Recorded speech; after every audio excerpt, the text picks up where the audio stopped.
when you play a chord on the piano, you can always think, okay, I played it, that's it, now next, okay. Or you can think musically like you're playing an instrument, like a violin, like a flute, like a trumpet that has an envelope. And yes, you play this, but if you think, it's this bank that you have this. It is the build-up, it's just if you think in electronic music, it's a build-up. You get this envelope. If you think about it, it will come out. Yeah. If you don't think about it, you'll be like bum bum.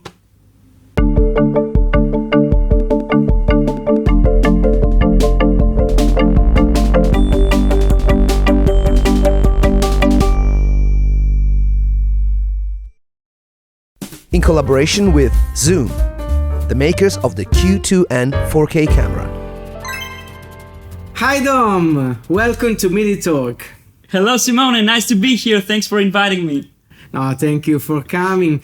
We are just in the first episode of MIDI Talk, that is the audio modeling podcast that is about music, technology, and we are having guests from all over the world talking about their career, their experience in music production or live performances, and trying to explain and to understand the role of the technology in this amazing job, in this amazing journey, I would say. So really thank you. And we are connected online because we are still unfortunately facing the COVID crisis all around the world, but we want to be in touch with our friends and artists. And now we have set up this studio, and we are using Zoom cameras to record audio and videos to talk each other, and at the same time we have a connection, an internet connection system to perform this chat. It was really cool, and I love the audio. It's just amazing, and the fact that you can use it in so many ways. I love this thing. It's really cool. Yeah. It is amazing how the technology in this case is getting people closer, even if there is no the possibility. But I think that we will be able soon to come back to new events and create new interesting stuff. So, just a little bit of patience, it's gonna happen. Yeah. So Dom, I would like that you introduce yourself to our followers, telling about your education, your career, past and current projects. So just to warm up and see what we can talk about. Absolutely. Yeah, my name is Dom Sigalas. I'm a music producer. I'm based here in London. I also do quite a bit of sound design for a lot of companies. I do music for film, TV, lots of advertising, lots of product promos, and all these beautiful things. So yeah, I also work as a producer, mixing, mastering engineer at Dr. Mix, which I've been working for Dr. Mix for, 6-7 years now. So yeah, keeping busy. But it's like you said, the cool thing is that when you work in this field, you basically never get bored. You do all these different things. And you're like, okay, today I have this thing to do. I have to do sound design. The next day you have to do like a music for a promo video.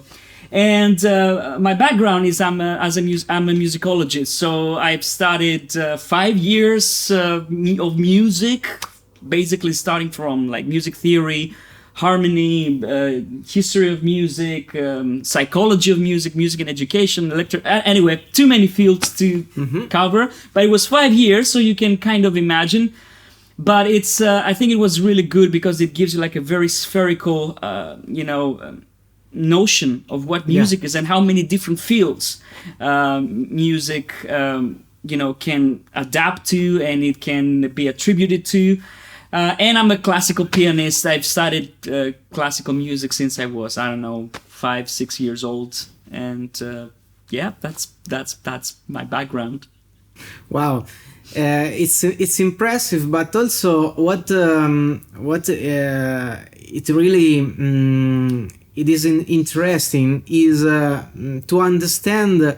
For example, what was the moment in your life when you come from, let's say, a regular classical background, and then you started to involve more and more the technology in your music career. So when did it started?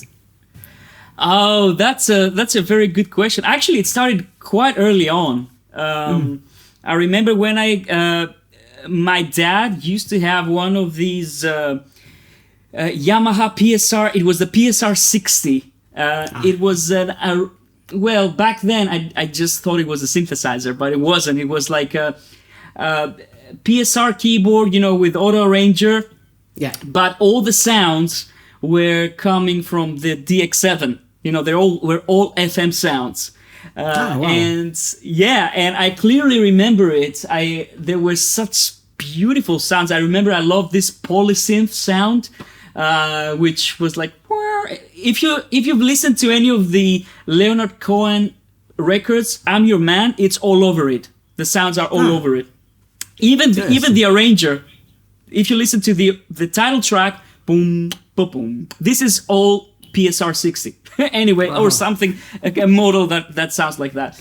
And I remember I was, could barely reach, the keys. I was like, that tall, and I was playing, and then I was fascinated with the sound and the fact that you can play a piano and then you can play a violin. It didn't sound anything like a violin, but and all these things.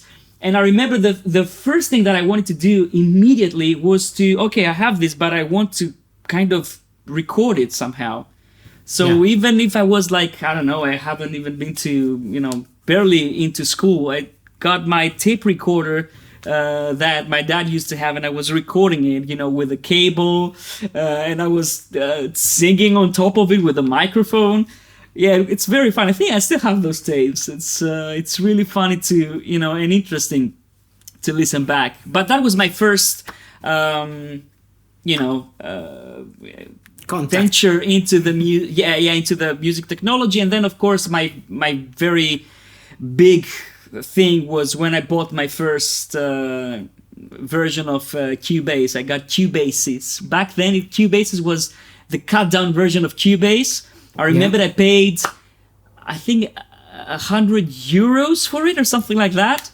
And I was like, wow, I can have a multi-track recording of my voice. That is amazing, I was a huge Queen fan as well. So for me, doing like stacked vocals and harmonies was like, wow. Oh, now I get how they did it, because I was always wondering, how did they do it? Were there like 100 people singing at the same time? So that was that's absolutely, because you basically made the same part of your of the Queen, because if I remember well, I am a fan, but I'm not so I cannot remember very well, but they were the first experimenting the a huge amount of multiple recordings on top of each other, and extreme stereo positioning. Is that correct? Absolutely. I mean, actually, there's a not a legend. It's true that they would multi-track so many times on the tape where the tape would become almost transparent. Wow. So you could see through the tape because they recorded so many times over and over. And of course, that's why if you hear those very old records from Queen, they're also a little bit saturated. You can hear that they've pushed the tape so much. Yeah, I think what they were doing back then was brilliant, and also the the artistry behind this and the musicality of all the voices. And if you listen to like a multi-track of Bohemian Rhapsody, you will know what I'm talking about. It's like genius. So yeah, absolutely. You made me think that in this case, the role of technology it is something that is inspiring for the artist to create something new. And then in the case of Queen recordings, they push the technology to the limit and they create their unique sound. So now, if you want to recreate the same thing, you have to struggle to find the right maybe plugin to recreate that sound. Correct? It is a challenge. Absolutely. Yeah, so. It's so interesting because back then they hated all of these things that we love today, like distortion, noise, tape saturation. They wanted something as clean as possible. Yeah. And now we are like, let's find a plugin that has this noise in the background so I can emulate. It's. I'm pretty sure that back then, if they had, I remember my first experience. Since we're talking about first experience in music technology, was when I stopped recording on normal cassettes and I started recording on chrome and metal. If you remember those.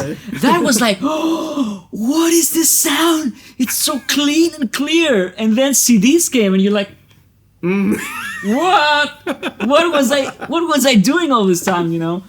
Yeah. Because it was, obviously when I started out, it was if you wanted to go to a studio and record on real tape, like a multi-track, it was very expensive, and one of the things that we need to keep in mind these days, right? Now you can get a laptop or even an iPad and start recording. Back then, I remember I had to save for months to be able to book like one day in a studio. Yeah. And absolutely. even then I was like, oh, I have to do this and record and, learn your parts. That's why I think musicians were more prepared when they were going to the studio, because you have one day and it costs a lot of money. You have to know your parts. You can't go in there and be like, I don't know what I'm going to play. Let's try this. No, you can cut it later, right? Okay, actually, can you copy and paste because I cannot be bothered to play. No, you had to do that, and it was a different mentality, I think. Yeah, absolutely. Let's say that I am an amateur keyboard player, so I cannot compare my experience with yours and the other guests in this show. But I can tell that when I was the first time I went to a studio to record with my band, I prepared a MIDI tracks on Cubase on my computer, on my Atari, and then I went with a floppy disk to the studio, and the keyboards were just recorded there from my MIDI sequence, and then the other guys with more analogic instruments had to record. So yeah, that's exactly the same experience that you are describing. So now technology has changed a lot the possibility, but I think that the possibility of multi-track recording has changed deeply the way we make music and we create music. Absolutely. And it goes in phases, it goes back sometimes, then people want to go back to tape, even like modern devices, I've recently, was messing with the OP1, and it has like a four-track tape recorder, and it's so popular, but it's so limiting. But people love it for this limitation. So yeah. Also, there is, I am a UX designer, and at audio modeling, my role is to do also user research. So this kind of chat that we are having is similar to the chat that during the year I have with artists and musicians to understand their needs, and also the emotional experience, the emotional part of using any product that we use in our life. It's really important because sometimes it's a mix of features, but your goal, what you're trying to achieve, and the journey that you make. So the emotion that product is capable to generate in you makes the difference. So let's say that there are people that are still loving to listen vinyl records at home, and the vinyl records right now, they have a big market. So even if the technical part, the quality, the audio quality, technically speaking, is not as good as the other mediums. Yeah, exactly. So what is the reason why there are people that are happy to buy vinyl records?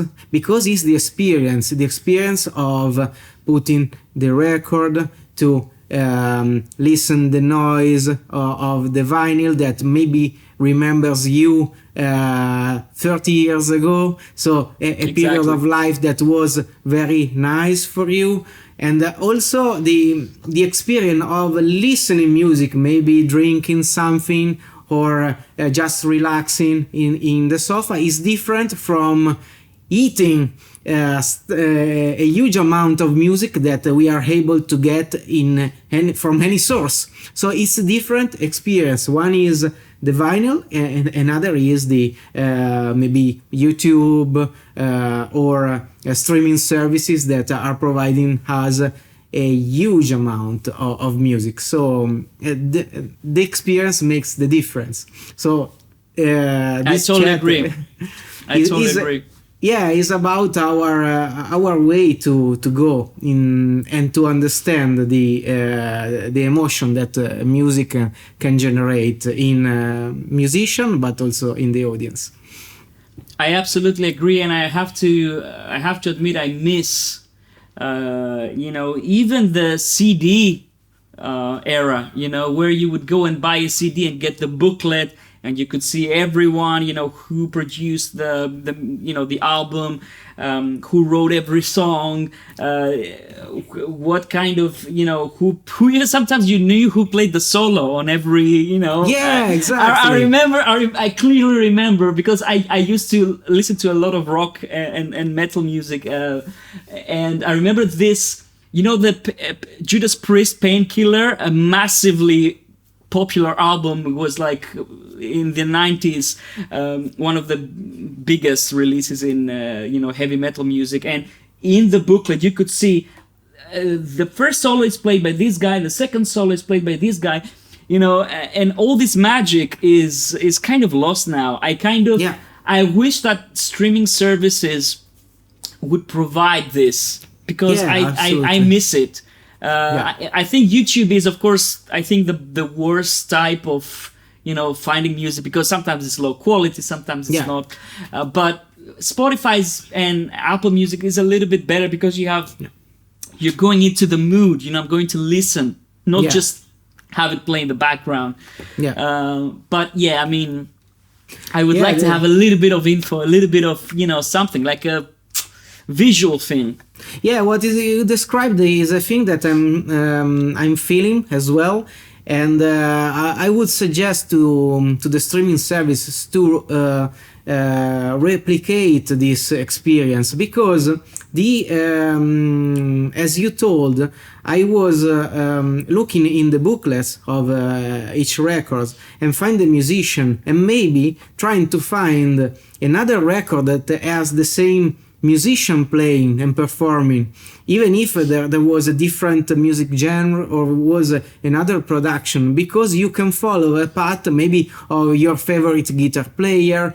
And it was fascinating for me to understand and to find out that Steve Lukather and the Toto band members were performing in many production in LA in the 80s, so not only to their own projects, but with playing with Michael Jackson. And there was a community, Eddie Van Halen, where they all were around. So it was really interesting to see who was playing. And I think it's a great link. And now that we have a digital database, it will be easier to do that. Exactly.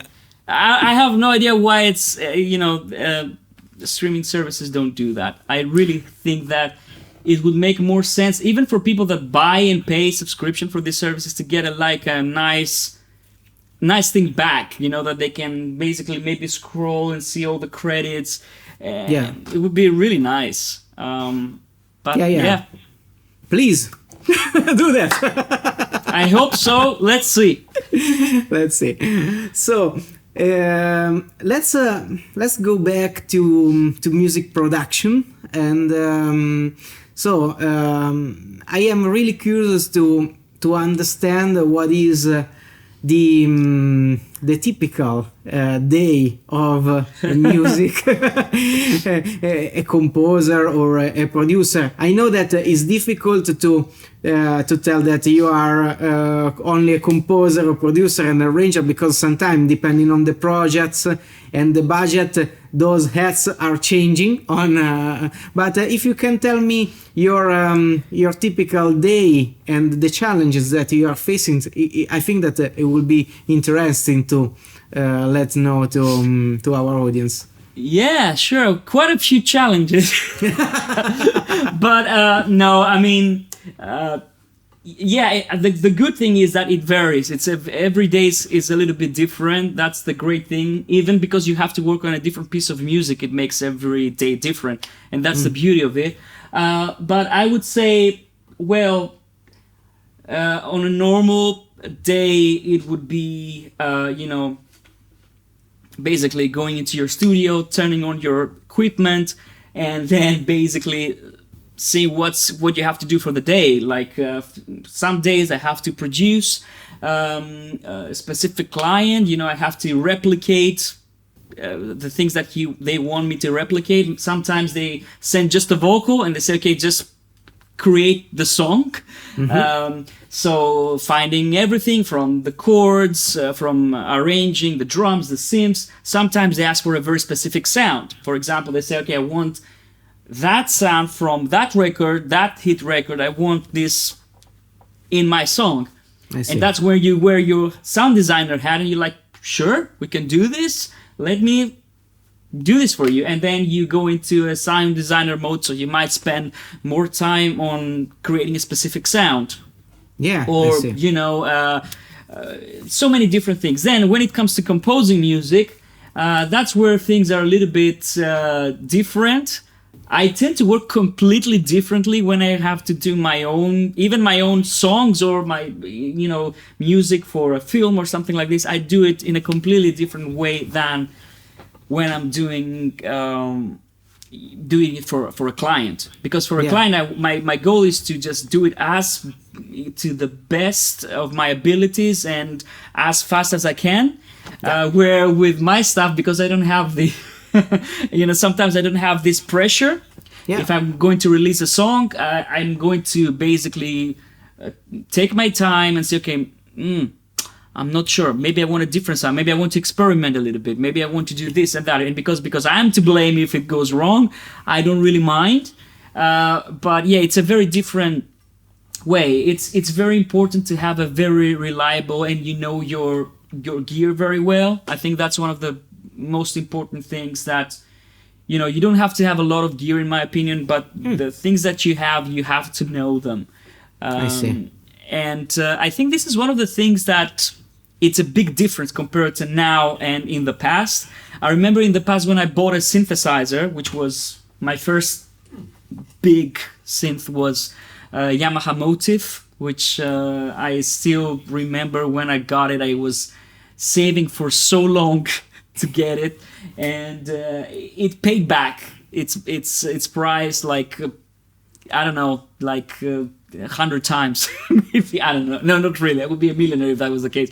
But But when I bought this, I learned how to use it inside out, because I knew that's gonna stay with me, and I have to figure out how to make the best out of this. Nowadays, because it's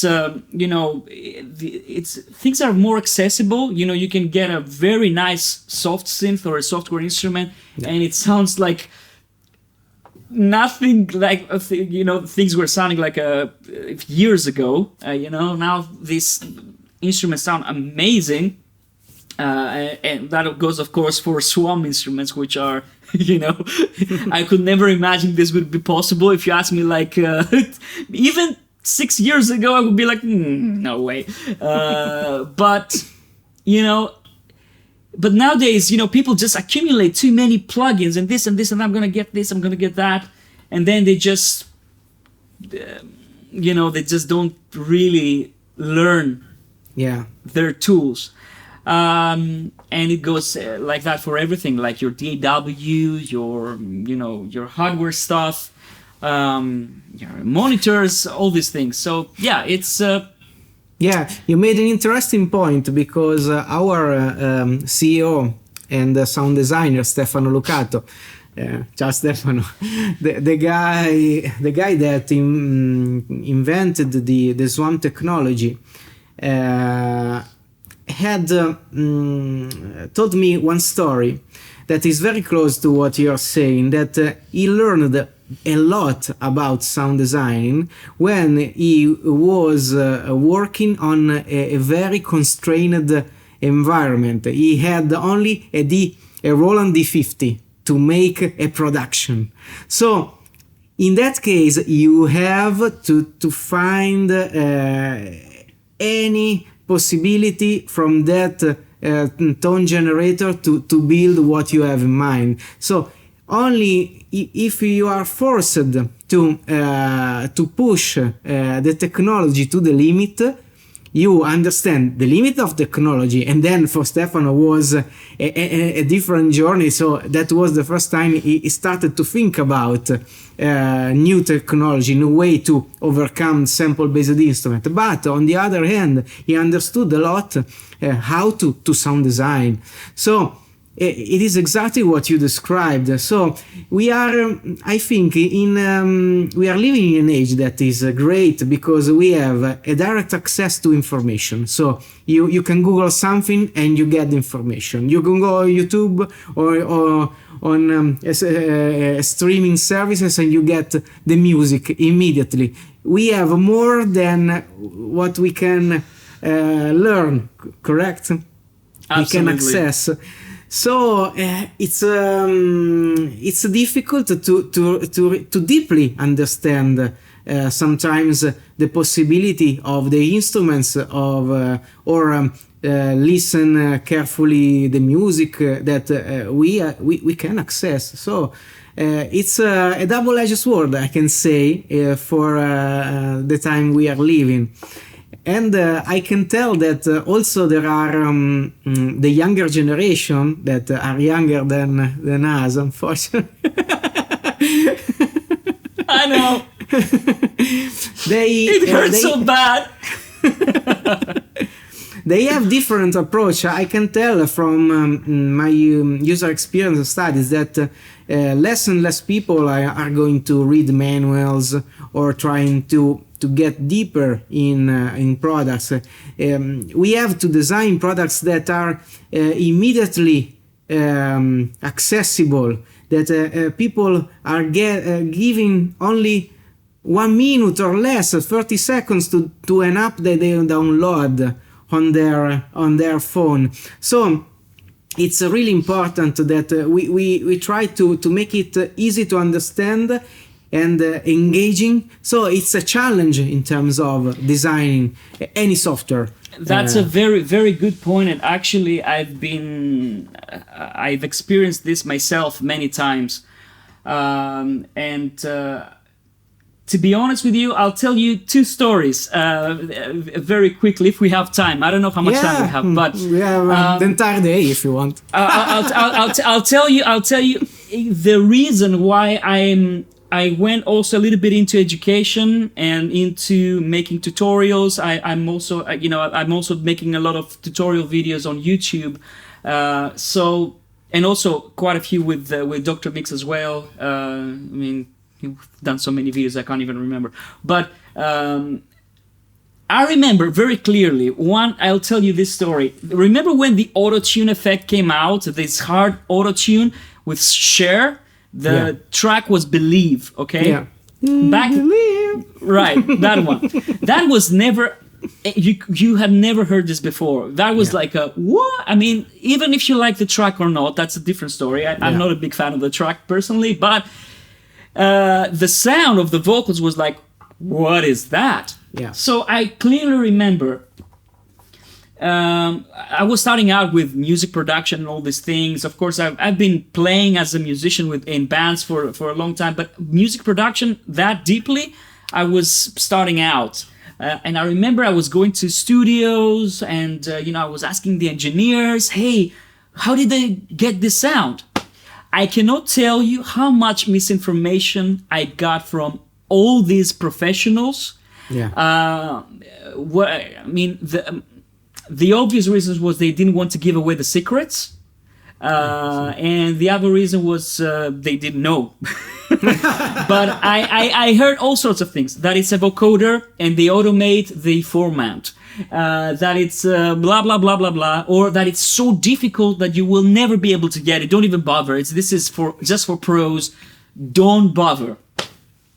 And I remember I was like really disappointed. I remember I was trying to replicate this effect with one plugin from Steinberg back then called, I don't even remember how it was called. It was very old, back in before Cubase SX days. Anyway, so I was like, oh man. So now that we have internet, back then there was no internet, right? Dial-up was starting to come. I'm showing my age here, but it's okay. So, you could research all those things. And even if you could, there was no information yet because nobody had jumped into, the online community and all these things. So when I found out what it was, of course, auto tunes from Antares, I was like, for real? Like, this is the easiest thing that you just slap it, you turn up the speed, and that's it, basically. That was my first. So I remember that I thought to myself, okay, I'm never gonna do this. If I go into this, music and music business, this is just not cool. I want to help people. I want to give them the right information. I think this is only good. You can try and keep your secrets as much as you want, but there's no. Nowadays, it's completely irrelevant. If you really want to find the information, you will get to the information. There are no secrets as far as I'm concerned. It's how much time do you spend on your craft, how much energy and you need to do your own research. A simple Google search is not going to do anything for you. You really have to practice. Like with piano, with guitar, you have to practice. That's why musicians are, I think, even more valuable these days, because with many people want this instant gratification. I take my phone and I install an app, download, okay, in a few seconds, like you said, it's here. I can already use it and I'm happy. And then because I didn't really try, I just don't open the app again. It's for the younger people, I think it's a paradise. I wish all these things were there when I started out. But on the other hand, it's a little bit tricky because everything is so accessible. You think like, I don't really need to search for anything. I don't know. Or sometimes you get the most obvious questions, like, think the most obvious question about a Swam, right? How do I add reverb? Come on now, it's there, it's a slider, Some people ask even these questions, and you're like, okay, this, in my opinion, I don't have a problem with, answering questions to people and showing them really, really interesting stuff. But when something is so obvious, I'm like, come on, this was like literally a 2-second Google search, and you would find the answer. Okay. And the thing that you said about the and I'm finishing. Honestly, no, please go on. This instant gratification thing really ties up very well with what you said, that you try to make things really easy. And for UX designers, I can understand how much pressure and challenging that is, because yes, we are living in the world of iPads and iPhones and whatever Android phones, and it's so instant. Yeah. And then when people go into, let's say, like a more complex situation, like a DAW, that you need a real computer, Yeah. for now at least, and you need to set up your audio interface, and you need to set up your MIDI channels, and all these things, they go like, oh, that's really hard, I cannot really do this. Or, they have to activate software. It's just inputting a serial number, but they're not used to it. I know from teachers that I've talked to, because I'm visiting a lot of institutions, schools, and universities and stuff like this. Teachers tell me that don't be surprised, kids these days, they have no idea what copy and paste is. They've never used a real keyboard. Yeah, exactly. So they never have to copy and paste unless there's a very specific thing to do. Yeah, so exactly. It's incredible. Yeah, I have seen teenagers looking at a laptop like an old car parked outside from the 80s. So there is, but is the world that we are living in. So what we are doing, let's say, at audio modeling with Camelot, that is a very complex software, because does a huge amount of work for the user, because can connect every MIDI device together, software instruments, hardware instruments, audio plugin effects, load PDF music score, playback backing tracks, automate everything. What we are doing when they are asking us for a manual, we have said that we are not going to write any manual for Camelot, because we want to invest our money and our effort to reduce the workload for the user, understanding the parts in the software that are more difficult to understand, and work on the user experience. So work on the GUI into make it more simple, and provide more tips from the apps directly, without the need of reading a manual, because reading a manual is nobody wants to read the manual, but they want to know that the manual is there just in case. I think I might be one of the last few people on earth that enjoy reading manuals, but I know nobody does it. Like nobody. Yeah. I remember back in the days, I printed the Cubase manual, which was like 900 pages or something. And I just printed the whole thing. I remember just printing it. It was like it took me, I don't know, three inks for my printer, and then I went to laminate it and bind it and all these things. I was crazy, but yeah, nowadays I only use a manual if there's something very specific. I mean, I want to know what is that button doing exactly, because I'm not sure. Yeah. But yeah, I mean, nowadays with the videos and all the tutorials, it's like there are very complex devices out there. Like even some stuff that are really popular. I won't name which ones. I have a specific instrument in mind that I also own, which is a drum machine, and it's just impossible to learn it. There's no way. It's so difficult, but there are so many cool videos out there from independent creators, or I'm not sure if the company funded those videos, but you watch that video and you're good to go. If you want to write down all these things in a manual, but chances are that you wouldn't be able to figure it out very easily. So it proves your point. Yeah, we are talking about complex systems. What we are trying to do is to use prototyping techniques that are usually adopted in other fields, like in the web development fields. So we are trying to prototype digitally also the flow, the interaction, also of hardware device. So we are working. Audio modeling is a partner of Studio Logic, so we are working to new hardware instruments that have been designed keeping in mind a digital prototype, the flow of the interface. So trying to anticipate maybe the 90% of the issues, of the usability issue before writing the code. If you are able to do that, your developer will be happy because they don't have to rework. And you know that in any project, in any technology project, the time and money constraint is always there. So you need to be smart enough and efficient to reduce the reworks. In that case, the final result will be better for the usability.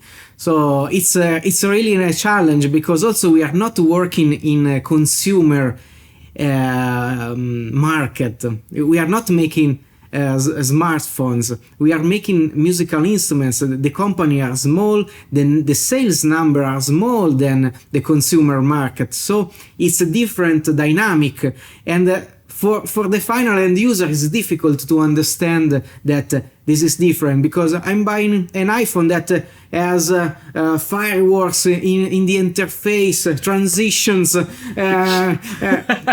and now you get another device from any company and looks 20 years older than this. It's very difficult to do this job now in the music industry. So I understand why many companies are making digital version or are remaking analog version of past instruments, because it's easier than building digital instrument right now. There's not kind of comparison. So it's really a challenge, but we are happy to to face it. Yeah. I'm happy that you guys do. Because this is the important thing, it's innovation. I think it's one of the things that it's very hard to get it right, Yeah. So I remember when I first tried Camelot back in, I don't know, 2 or 3 super booths ago. I don't know. And I was like, that I can tell how much work this, it requires to get to this result, because I know how complicated it is. And I know that even if you do like simple stuff, you want to sync up 2-3 devices, it's so hard. And to be able to sync, software, hardware, notation, blah blah blah blah blah, lights, it's a venture, Yeah. So yeah. It's true. Also, I'd like to know your opinion about it, because when we represented Camelot for the first time, we noticed that for the audience it was difficult to get the idea at the first time, because Camelot has not an interface that has familiarity with the current DAW, but there's no familiarity with mixers or any other analog device. So this is an interesting topic, because in the music industry I see that there is a lot of many instruments are designed to look similar to previous device, to instruments and tools that we are familiar with, and this is a good design decision. But on the other hand, if you are stick to that design pattern, it's difficult to build something really new, to innovate. So we are always choosing from two approach, one approach that is conservative and one that is innovative. So what do you think that you have tried? I think thousands and thousands of instruments and devices. Can you see that there are some products that are designed to be innovative and other products that are conservative? And what's your opinion about that? That's a very good question. I think it's you know what, I really think it depends on the product. I know that there are two camps, the kind of scavomorphic camp and the completely minimal Apple, I mean, at least the new Apple camp. And I think the truth is in the middle, I think that for some things it really makes sense if you have like a very new interface and it's innovative. Like you said, Camelot, I was, when I just read the description of what it can do, it really made sense straight away. If I saw it on the screen and I didn't know what is the software, yes, maybe I would have a little bit of, I would wonder, what is this? Oh, okay, I can see this and this and that. But if you know what it's doing, then it makes sense. Yeah. It immediately makes sense. And you actually don't need the extra clutter that maybe a more traditional approach would give you, and all the restrictions that it would give you. Yeah. There are some other things where, having this scavomorphic approach, I think it really works. I like when companies emulate analog gear and they make it look like the original, as long as it's usable and the interface is not to the detriment of the usability. But I like it because most of the times you might know the hardware and you instinctively go and touch things, with your mouse. Same with, like an analog compressor, If I had like I have an analog piece of gear and I know it like the palm of my hand, I want the plugin to show me the same things instead of just, I don't know, sliders. Exactly. And that makes a lot of sense. Absolutely. Exactly. And the same thing goes for, there are different approaches in DAWs as well. Again, it depends on how you work. For example, the DAW that I'm using since I was, I told you how long ago, it's Cubase. And I think that up to this day, you can't beat like a mixer that looks like a mixer. Yeah, absolutely. Because it's one of these things. If you don't do it like that, you have no idea about gain staging. You have no idea about how sends work. How's the signal flow? But there's still a signal flow even in digital. It goes from somewhere and it flows. So if you don't have any visual understanding of how it works, then it's kind of difficult, and you might get good results. But the problem is, if you at some point want to go to a studio and they have a real console, and you become a big you become a big name, and the record label pays for your studio, okay? Or you made money out of YouTube selling your record, and you go to a nice studio, and there you have no idea how to set up your gain levels on a real console. What are you gonna do? Unless you never want to go into a real studio, maybe, but still, I think it's better if you start using analog pieces of gear. It's better. So, for example, mixer, DAWs, I think that sometimes a more traditional approach might work, at least for some elements. And yeah, but there are some other, instruments that I've used that have a completely new interface, and they don't look anything like any, hardware or something like that, and they are fantastic, and they're super fast to use. So I think it's in the middle. Yeah. In my opinion. No, I totally agree. The choice needs to be analyzed depending on what are the biggest points that you want to achieve. So as you said, if you want to build a mixer, you have years of design, so you don't need to reinvent the wheel in that case. But if you want to create something new that does not have relation with past products, past experiences, then you can really create something new and try to be innovative in that sense. So absolutely, it makes a lot of sense.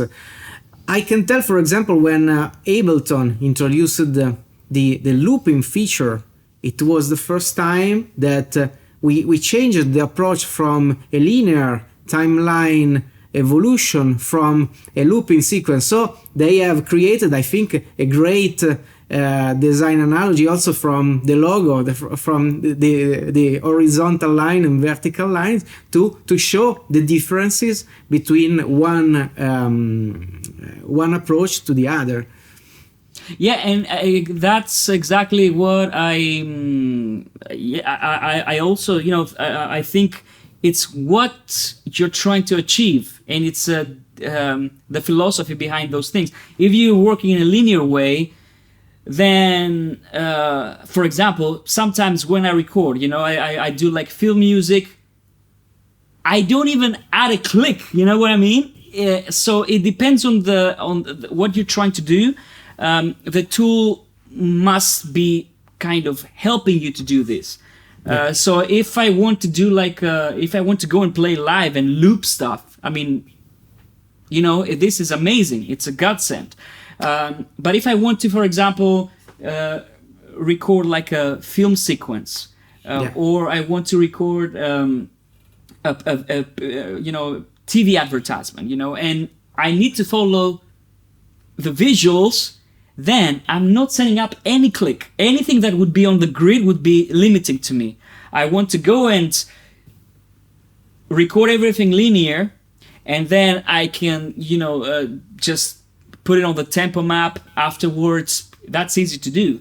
But I don't want to think in blocks, And that's one of the things that it's a very interesting thing. Many people, I think they have this... again, I think that it's music sometimes gets into camps, the electronic guys and the guys that play the guitars and the acoustic instruments, and there's a little bit of a I don't know if you ever felt this, that there's always like two camps. Yeah. So we are the synth guys and we do loops and this and this and that. And then they are the other guys that are like, and both of them have something to say. Sometimes they are a little bit in a, conflict, and they say, oh, we're real musicians. No, you're the old bunch of musicians, and you're not relevant anymore. Again, I think the reality is in the middle, because you might be a great electronic musician, and you're going and playing live, and at some point, you get you get a gig and people like your music and they say, look, do you want to score that film? Then you cannot just think always in that kind of one bar loop. You might need to free yourself up. And on the other hand, if you're a traditional musician, you might need to check out what's on the other side. What are the new tools? What are synths all about? What about modular synths? What about plugins? What about, I've seen people that are like, we're never going to use orchestral instruments as plugins because it's not good ethically. Obviously, we want real musicians to play, I would die to have like a real orchestra for my client work and for my, film work, but the budget is not always there, and they're not going to change the budget. They're just going to change the composer. If I cannot deliver, So it's the way it is. And as a musician, I actually sympathize with all the musicians out there. That they feel kind of threatened. But it's something that instead of fighting it, you can just join it, and just say, okay, what can I do as a keyboard player, or what can I do as a guitar player? There are so many tools these days that even if you're playing drums or a stringed instrument, you can get into music production very, very easily, and you can create amazing things. Yeah. So.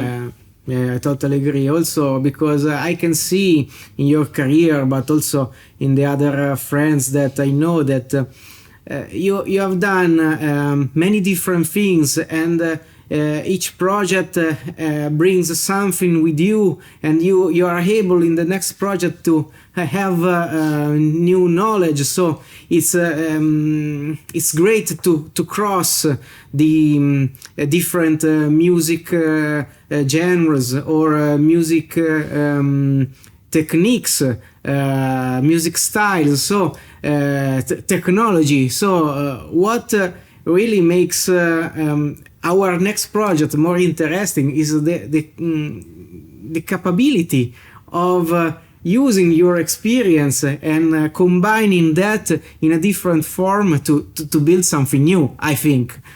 Absolutely. I think this is the best way. I don't know. I mean, I the reason why I got into music and not into something else, and the reason why I stopped watching sports and football quite early on, I was a huge football fan, was because I felt that music was something that brought people together instead of making them fight with each other.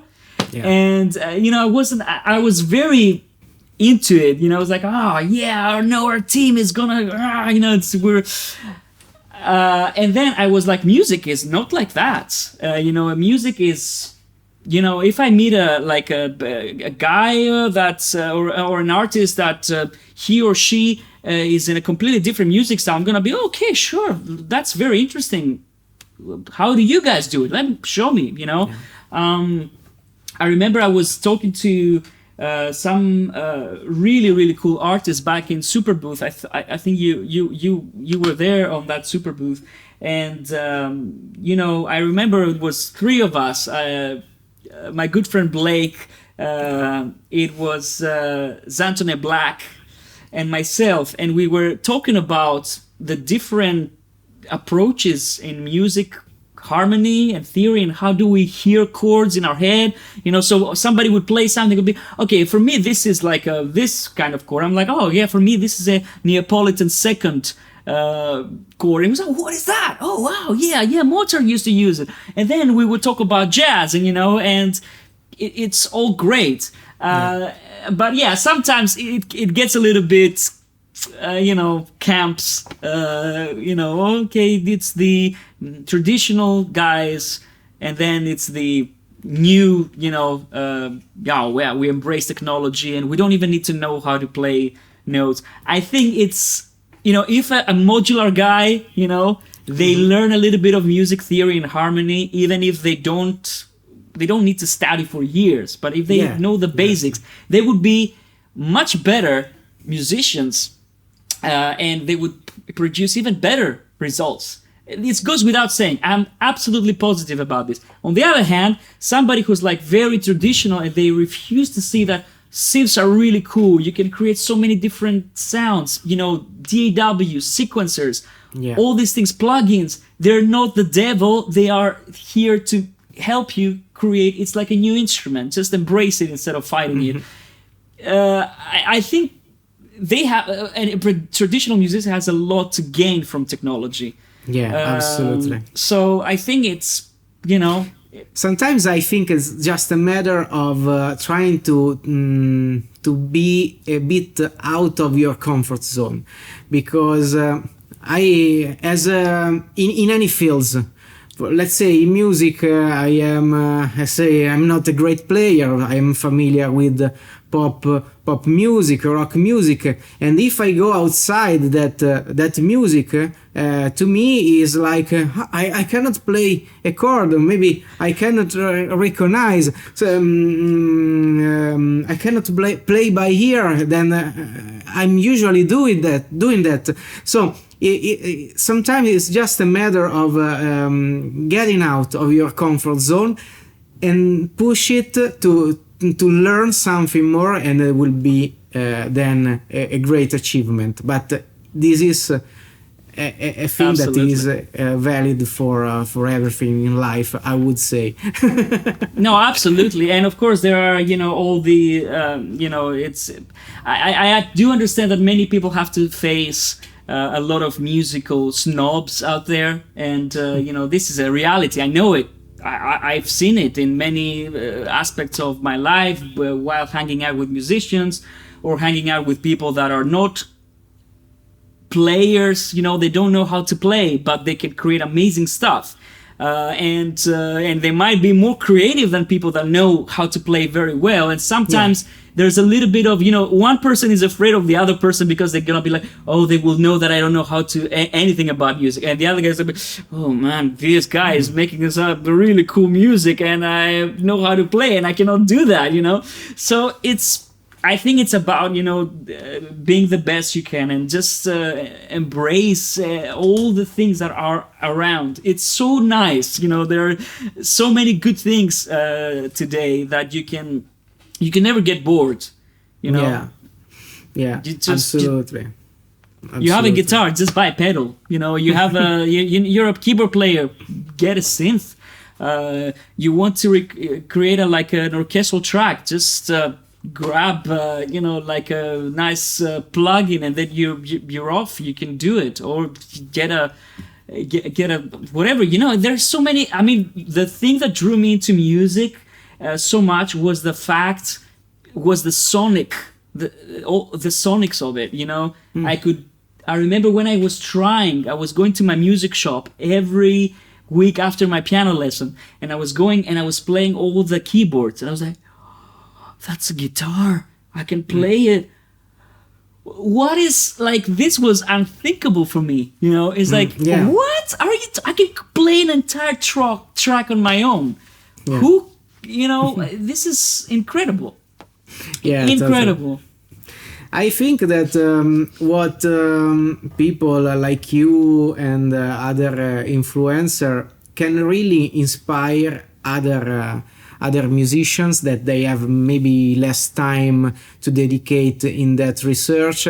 Let's say with at Audio Modeling we have the mission also to show different approaches to music.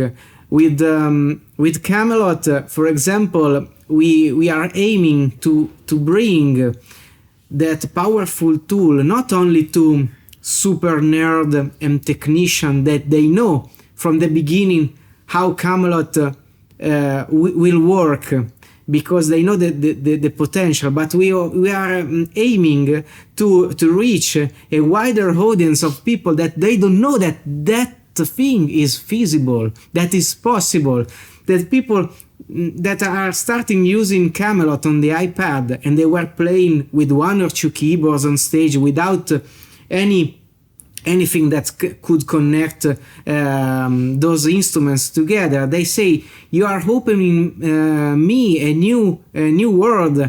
I didn't know that was possible. So I think that we should try to also to show the new possibilities and new approaches, so people can experiment by themselves. Because I can see that there's just one small step at the beginning. So when you have understood that part, then you can go by yourself. So I think that this is the mission. Yeah, that's amazing, and it's so fulfilling when it happens. And for that reason, I would like to ask you, for example, how you can recreate orchestral parts on your studio, because you mentioned that you are working with tight deadlines, and sometimes for the time and the budget is not possible to hire an orchestra. So I would like to know what is your workflow, and if you can inspire someone else to try at home. So this is not a dangerous things you can try at home.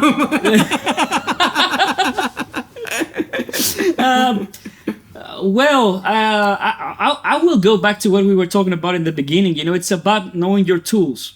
Mm-hmm. So for orchestral arrangements, actually, I think it's one of the easier things that you can do, if you ask me, with the tools that exist today. But basically, my workflow is very simple. I have a template. Mm-hmm. Contrary to what many composers choose to do, sometimes I don't use a template, because I feel that if I choose a template, unless I know that I'm going to write for a 60-piece orchestra or something like this, I don't want to feel like, okay, I have this palette of sounds. I add sounds as I go, and depending on what kind of sounds I need, I might choose a specific library or a specific instrument, and go like that. Now, if I want to create like a full orchestral piece, then I will use a template more likely. Obviously, when it comes to creating orchestral music, even film music, I would say the most important thing is to understand the film.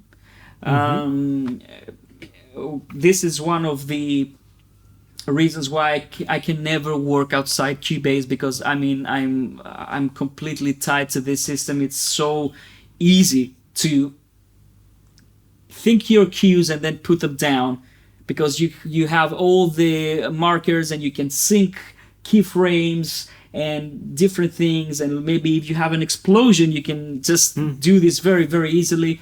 I know only of one other DAW that could do this, but it was more complicated. What I do is I have my orchestral template. Sometimes I create articulations, so VST expression maps. For example, if an instrument has I don't know, violin, it has legato, it has sustain, it has pizzicato, it has spiccato, blah blah blah. I have the expression maps, so I can change all these articulations very easily without adding the key switches. And I mean, I think that quite a few people will know what a key switch is, but it's one of the necessary evil, in my opinion, when it comes to orchestral composing, because they're so convenient, but on the other hand, they're a pain, because you have to have like a MIDI part that's completely dirty with all these key switches underneath. So expression maps works very well for me when it comes to Cubase. And the other thing is I use quite a few different libraries that will help me achieve the results. So there are, again, you should know your stuff, you should do your research, you should try, you should play. There are some libraries that are good with woodwinds, but they're not very good with strings. Or some libraries are great for brass, but they're very, very bad at, percussion, whatever. Yeah, I see. My setup is always hybrid, so I have synths, I have sampled instruments, and I have, of course, the Swam instruments that are like that. I think when you first showed me the violin, I was, what? That's really cool. And I was also blown away with the brass that I tried first time at NAMM. If you guys find this video, I think it should be on the Yamaha YouTube, Yamaha Synths, and we tried. You gave me, that was honestly the first time I tried the brass, and I was really blown away. Like, seriously, the expression and the playability of the instrument was, because what I do, like, I'm talking about the expression maps and all these things, but most of the times what I really, really do, if I have to be honest, is I play everything by hand. Everything. I never program. I must never program unless it's a very specific, epic drums pattern that I have to play. And again, I'm going to play 90% of it, and then I'm going to program like 10% of it if there's something that I cannot play physically with both hands. But most of the times I play. So if I have to write, like a string ostinato, I will start with, let's say, the basses first. If they have like a drone note, I'll play that. Mod wheel, a lot of mod wheel, a lot of expression, the pedal, I mean. And then I'll move on to, let's say, the cellos. And let's say the cellos have a gong, gong, gong, gong, gong, gong, something like that. I will again play it. Because then the advantage is I don't have to go and move things around, because all the samples are not exactly timed the same. Like, every library has a different, you have to shift them a little bit. I hope you understand what I'm talking about. But if you ever use a sample library, you know that it's very inconsistent. Even the same library, even the same patch, sometimes you can have like a viola, ostinato, and then there's one note, maybe that's C3 or whatever, that it's not, the sample was not cut exactly at the right spot, so it's always lagging, and it's like, it's driving me crazy. So then I have to go back into Cubase and grab just the C3s and then move them a little bit so that they sound on time. But when I play, I don't have to do all that because your brain compensates for all the timing problems. Correct. And if I play the ostinato one time, and I realize that this C, you don't do it consciously. It's just like, okay, there's a little bit of a delay there. And then you adapt your playing as you go. And you don't have to be a super good player to do this. It's just about loading something and then just playing it.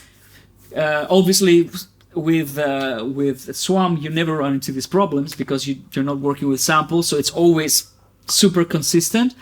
But the difference is that, it's so expressive out of the box, and you can immediately start playing. I didn't even use the expression pedal, I think, when I tried it out first time. Mod wheel, and then you're just, in heaven. It just sounds divine. So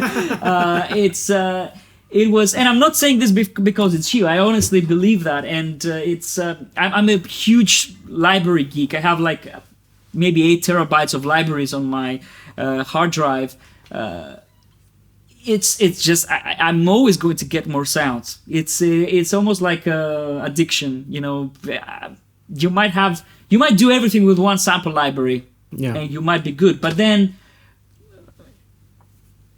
if you love what you're doing, you might want that extra little color there, that extra realism there, and that's what I felt when I tried the brass, because most brass libraries, they tend to be either the classical brass or epic, bombastic brass, and then you have maybe ethnic that are way too ethnic. You can't use it for anything else, which is again great, but I love the fact that I could go from a very simple Baroque type of trumpet to a Balkan, all sorts of weird melismas and articulations without even thinking about key switches. That was really, really a big deal for me. That was massively like a revelation. And I think the other great thing that I'm going to say about Swam, it's because I've been using it extensively, it goes without saying, but I want to say it, is that it blends really, really well with orchestral libraries. So it's this is my secret. Well, not secret, but you know what I mean. As I said, I don't like secrets. Like auto-tune. It's one of those things that can add this extra realism to what you're playing. Like you have a very nice soaring string line, and it sounds amazing. If you layer a Swam violin on top of it, it's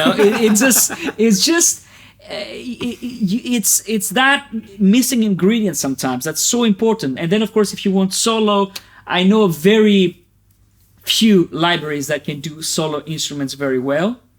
It's one of those things that you really, really have to search very well, and sometimes there are very obscure libraries that can do that, and they all have their quirks. Some of them, they have I've heard libraries that even have cuffs in the samples, and they just went out. Big companies, right? You just play like I don't know, an instrument, and then you hold the sample, and then you release it, and you go like, you're like, what? How did that end up there? But you learn to use all these things, and you learn to know the tools, and you know that this library has this quirk, this library has this quirk, and then you create your own sound as well. I mean, sometimes I do special blends of instruments and libraries to get a very specific sound that I know it's very unlikely that somebody else will have the same string sound or the same. And this is again a mixture of elements, you know. Yeah. But it's not cold and sterile like what many people believe, that okay, libraries are lifeless. Yes, they're lifeless if you don't infuse any expression in them. But instruments like like Swam, and then you mix it with something else, and then, or maybe you add a synth into this, you know. Yeah, correct.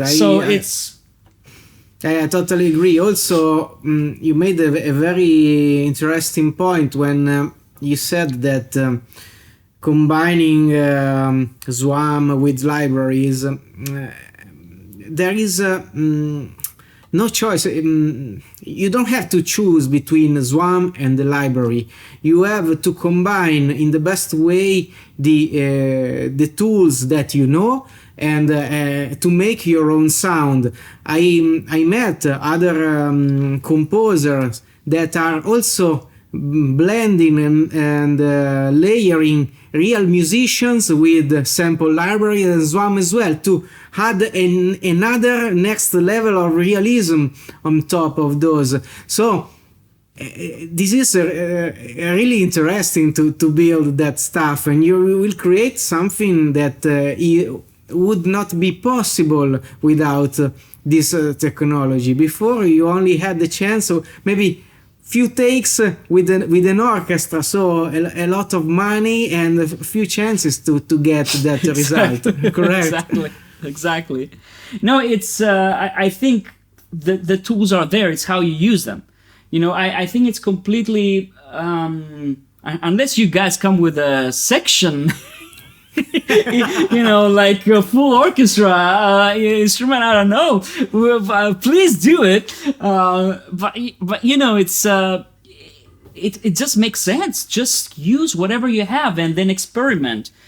You know, if you if you have like 3, 4, 10 libraries, and you think that you have a sound and you don't need anything else, it's good. But I think that even if you have libraries, something like that can give you this playability. I'm gonna show you. Just give me one moment, okay? So let me show you something that I've been working on recently. I just set a limit to myself, and I said, okay, I'm going to try and recreate the Schindler's List theme. You know, with a famous violin theme in Cubase with just 3 instruments. So what I've done here is I have basically like a nice orchestral background from a library called Iconica. It's an orchestral library, and just a harp from the same library. I see. Which basically I played everything by hand, no click. Okay. I don't want click here because I want to be fully expressive, you know. So, okay. But then, for my lead, I have the Swam violin, which is just, you know, it's fantastic. I'm gonna show you very quickly. You know, I just have I'm just using the mode wheel, nothing else for now.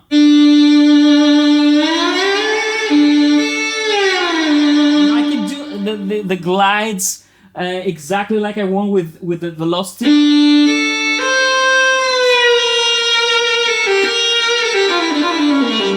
know, I mean, the fact that I can play fast as well. I know maybe of 2 libraries that can play fast well. But again, check this out.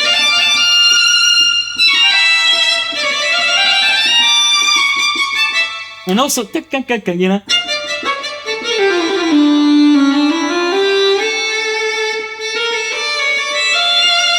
And now, because I don't have any click, I can be completely expressive.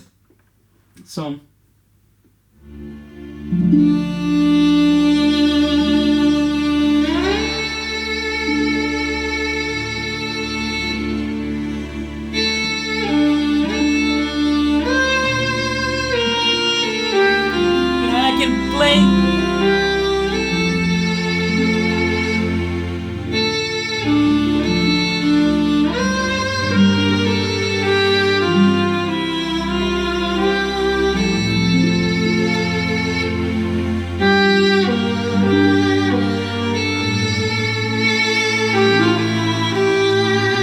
can play completely freely, and I'm just using the mode. I'm not even using the expression pedal right now because it's really hard to reach like that. But you know what I mean? It's the one thing that sometimes is missing from music is the fact that not everything is on the freaking click.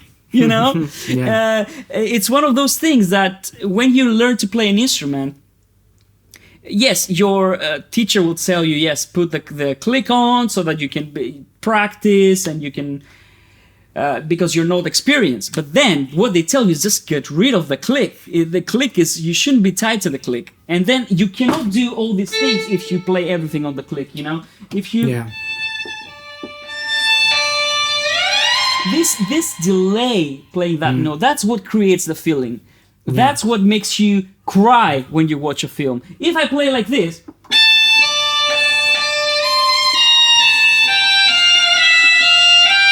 who cares? Who cares? It's this you know, the crescendo that I can do, and then this you've nailed the vibrato. And then I can hear the heart. Or I can create my own theme.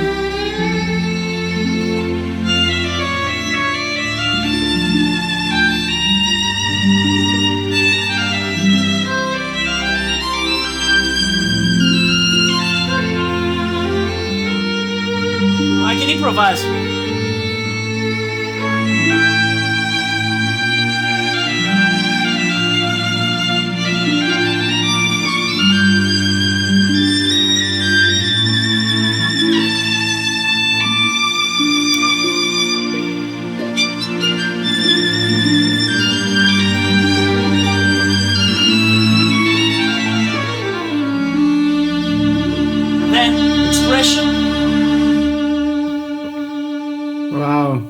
You know, and this I'm playing in such an uncomfortable position right now, so it was bad. But you know what I mean? It's you.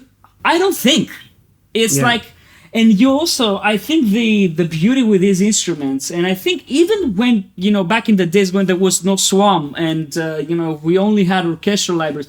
Or we only had like hardware synths, because my biggest trick when I wanted to beef up like orchestral libraries, because there's a very interesting thing. Sample libraries, they sound very well when you hear them in isolation, but sometimes if you add them into a pop production, then they sound very thin. They don't sit very well. So I was always layering those with hardware synths, like the Motive, the Montage now. I mean, with brass, if I have like a big band sound and I have like block voicing, I always beef it up with the Montage. I don't know why it sounds so, but even if it doesn't have all the articulations that these libraries have, the sound is so, it's in your face and it always makes things more pronounced.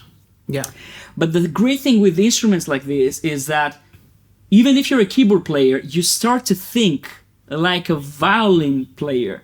That's the point. That's what I love about it. It's that I play and I phrase. I can phrase. That's one of the things that not many people talk about. Phrasing. They talk about quantizing the rhythm, but what about phrasing? It's very different if you play.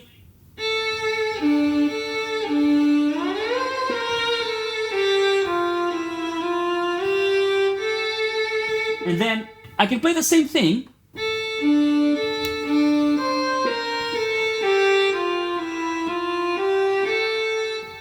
But exactly. It's completely lifeless. And that's what happens if you just program MIDI and you don't add all these nice variations. But even if you're not a keyboard player, you can do this very easily. And the great thing is that you don't have to program so much. There are not key switch. I mean, you can do all these things, but it's so immediate that I don't even have to think. I wouldn't do it in front of the camera if I wasn't comfortable doing this. If I had to do a million things, I would say, hey, I'm gonna, program something really quickly. But now I can go.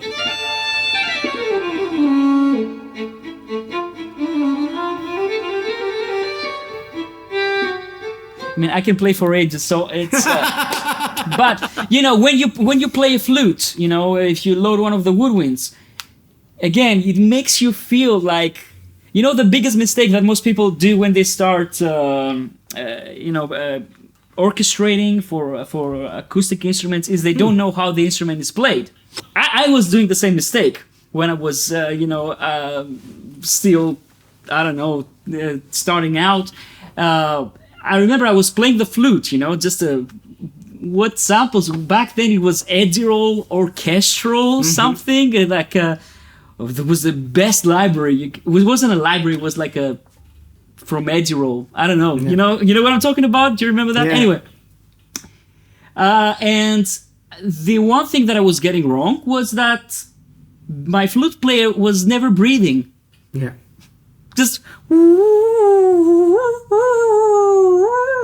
and it was never taking a breath, and only that would give it away. Even if the sample was okay, and you could get away with it, the guy wasn't breathing. That's not possible. Even for an untrained ear, they subconsciously they understand that something is not right there. Yeah, exactly. The same with the violin. You know, if you keep playing, there's a bow change. You know, you need to,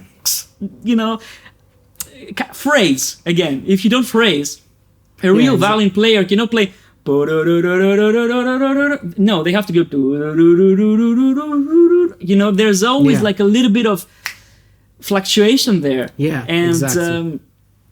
So it's totally the point of the challenge for a keyboard player to switch into another player's soul.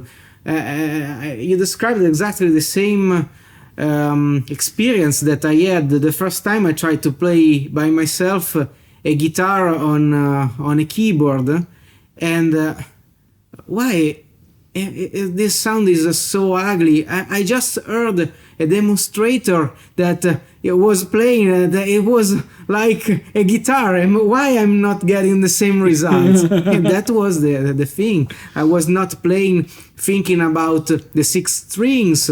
I was not playing bending the notes, the notes. So you have to change your brain and think like the instrument player of the instrument that you are trying to recreate. I totally agree. To be honest with you, that was also my biggest desire when I was a teenager. When I was like, I don't know, 12.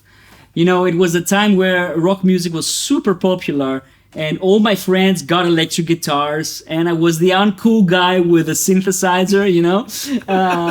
So I remember I was like, no, I'm gonna show you.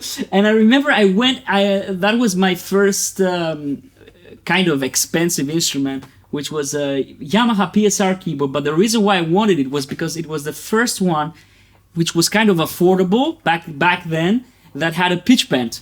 So I went to the store and I was like, what? I can do the whammy bar like this? Oh, you know, I mean, imagine I was still a kid, so all these things were not really, you know, a given for me. I was like still discovering things. I was like, what? And the first thing that I wanted to do on the keyboard was to play the guitar, ironically. I didn't care about the strings, the piano sounds, the Rhodes. I didn't even know what Rhodes is back then. But guitars were the first thing that I ran to, like category group guitar. That was the first thing that I tried. And I had the same exact problems, you know, it wasn't sounding right. But then I was somehow, it's all about practice. It's practice. And then, of course, I learned to play the guitar at some point because I was like, you know what? I just need to learn how to play the guitar. I'm completely self-taught on guitar. And but of course, playing the instrument helped me. And the other thing is, if you hang out with musicians, I mean, violin, I'm terrible on violin. I have a violin, but you don't really want to hear me playing. But I can tell, you know, if you ever touch an instrument, you can tell what the gestures are. And this will help you a lot when you're producing music and when you're trying to play these things or even program it, you know? Yeah. But if I had something like this back then, Mhm. Yeah, I can tell you a funny story also that I'm using to illustrate to my friends sometimes the difference between playing a piano or playing a violin. The violin has a huge number of variables that on top that are not available on a piano. On a piano, the pitch is correct as far as the piano is in tune. The piano has only the velocity, so if you play hard or if you play soft, you get one sound, and the sound has been triggered. With the violin, you can play the same note low and then make a crescendo and then going up and down, as you said. If you can move, you can press the bow harder or lighter. You can play with the bow close to the bridge or to the keyboard. So there are so many variables at the same time. And with my friends, I can play keyboards. You listen now. I try to play violin. And I cannot play anything, no, with the violin. And they say, but it's impossible. You can play piano, and there is a so huge gap between playing piano and violin for you that you know a bit about music. So yes, this is what happens because there are different instruments with different variables. So and those variables make also the difference in the expressivity and in the evolution of the sounds. So I think that's a very, very good point, and I'll tell you a story. I think that's what makes music education so important. And I always suggest, even if you are not going to be, like a professional, whatever, keyboard, guitar player, just get some lessons by somebody that knows what they're doing. Because I remember my piano teacher was a very, very, highly regarded pianist. And, the thing with piano is that once you hit the note, there's nothing you can do to change it. It's done. If you play like a Mozart concerto and at some point it says piano and you play hard, you play forte, sorry. That's gone. There's no way you can change this. You're screwed. The same with the violin. You have this option to say, "Oh, I missed the pitch a little bit. Okay. Oh, I was a little bit too loud. Okay, let's go lower now." With piano, that's it. It's kind of rigid. Yeah. But what she taught me was to think always dynamically. So I remember when I was doing my concert, because you want to get your degrees and stuff, your diploma, I was playing this really hard Chopin scherzo. It goes like room to room, bum bum bum bum bum bum, room to room. Anyway, at some point it has a bum bum, that thing, and I was playing it, when we were having the lessons and the rehearsals, and she was telling me, no, I don't feel the tension. You know what you should feel when you play that? You should feel that. The piano cannot do it, but you should think like that. Yeah. Because if you think like that, then it will come out. And I cannot tell you how this has influenced me and affected me, the way I think about music and piano. When you play a chord on the piano, you can always think, okay, I played it, that's it, now next, okay. Or you can think musically like you're playing an instrument, like a violin, like a flute, like a trumpet that has an envelope. And yes, you play this, but if you think, it's this bank that you have this. It is the build-up, it's just if you think in electronic music, it's a build-up, you get this envelope. If you think about it, it will come out. Yeah. If you don't think about it, you'll be like, bum, bum. Yeah, it's a sequence of notes. It's the even if you don't hear it, like with your ears, it's the expression and the feeling that you convey.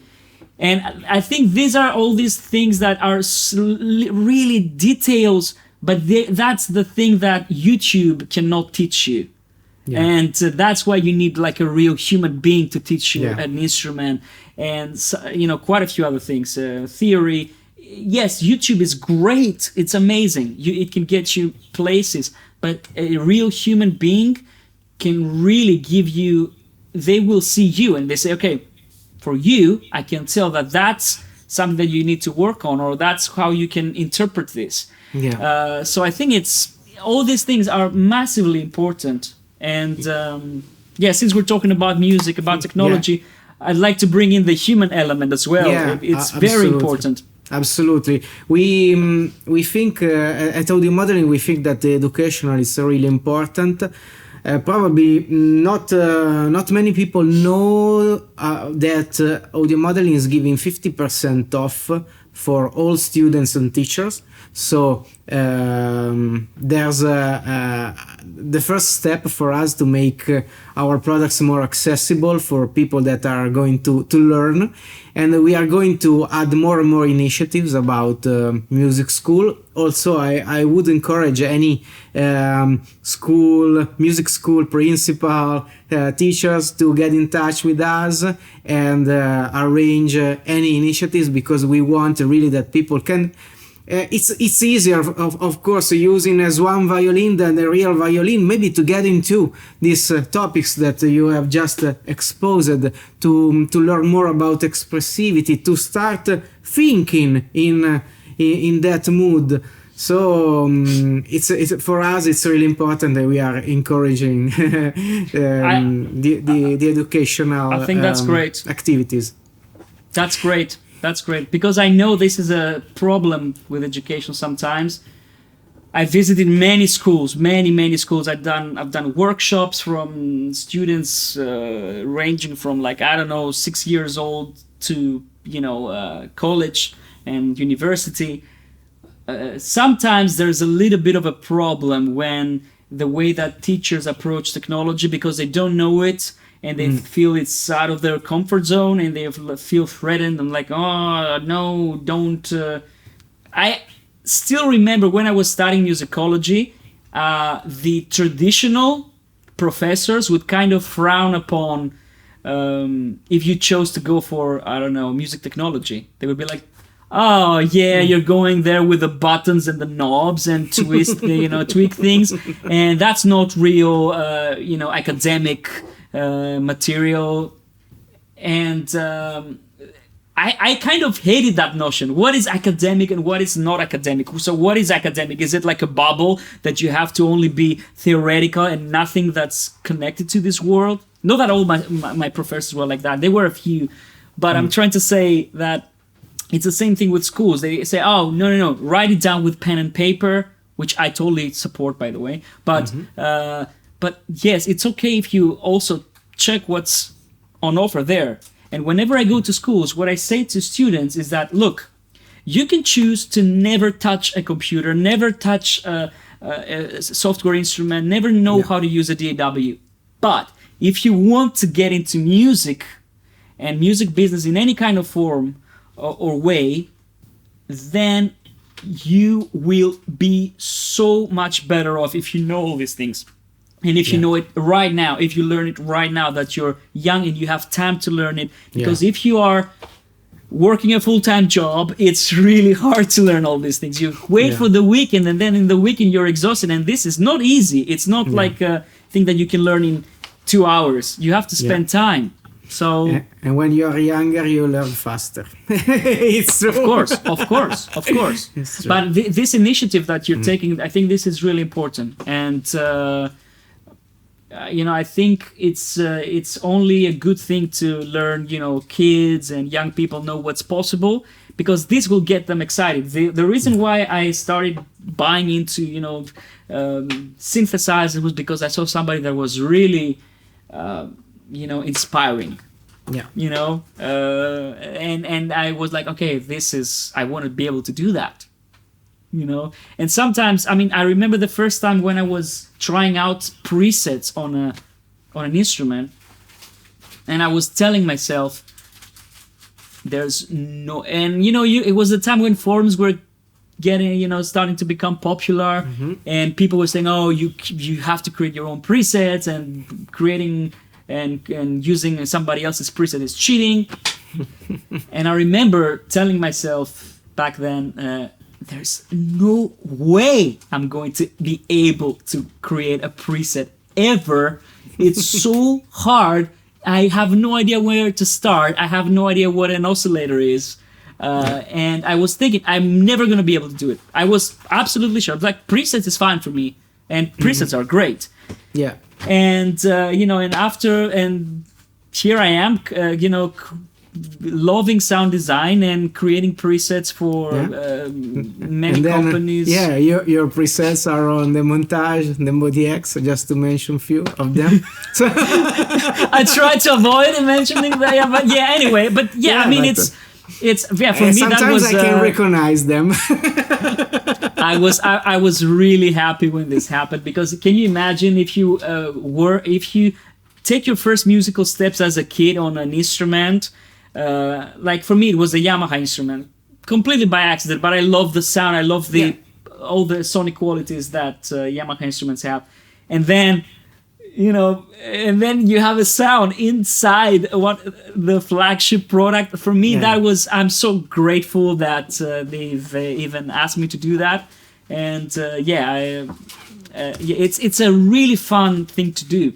And another thing that's, if you're a musician, nothing stops you from creating sounds, you can get even Swarm. I'm always trying to figure out what's the different algorithms for the instruments. For example, I tried all of them, and I like the Firenze S2 for this one. It's just all these nuances. Then the reverb. Maybe I want to add something else on top of it. Maybe do a little bit of EQing. All these things. It's all sound design if you think about it. Yeah. I think it's there are so many outlets for musicians these days. Yeah. You don't have to be just playing in an orchestra. You can play in an orchestra, and then you can also have a modular setup at home, and you can have a DAW and create music. So many things. So, Dom. Oh wow, that was a nice 2-hour talk. Didn't realize. I just checked the. We could go on for the entire day, but I think that part two. Thank you so much for joining us. And just a quick question, just because we end up all our podcast with the same question. If you were in a desert island, let's pretend that this desert island has power, and you could bring only one instrument or piece of gear. What would you choose? Oh, that's so hard. Oh, one.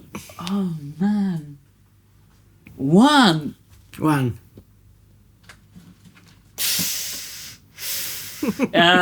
Do I have speakers? Yeah, let's pretend that you have speakers. Let's pretend. Yeah. Oh man, that is really hard. It's really hard to choose. I would say either a computer because I can have many things. Actually, maybe because I would be able to have so many things inside a computer, maybe a computer. But my next thing would be, my desert island instrument would be probably the Yamaha Montage, because it just does everything. Because I don't only do synth sounds, I also want to play the pianos. I want to play this and that, and it's good for sound design. It has a maybe that, but maybe the computer, just because I would be able to do pretty much everything if I had a MIDI keyboard. If I didn't have a MIDI keyboard, I would go definitely for the synth. If I had a MIDI keyboard, then computer. So I hope. But it's such a hard question, because I have so many pieces of gear that I would like to have with me, and maybe I would be happy with either one of them. So anyway, yeah, maybe. Okay, thank you very much, Dom, for joining us. Thank you so much, Simone. And thank you for having me. And let's see you soon for the next episode of MIDI Talk. Bye bye. Absolutely. Bye bye, guys. Thank you so much.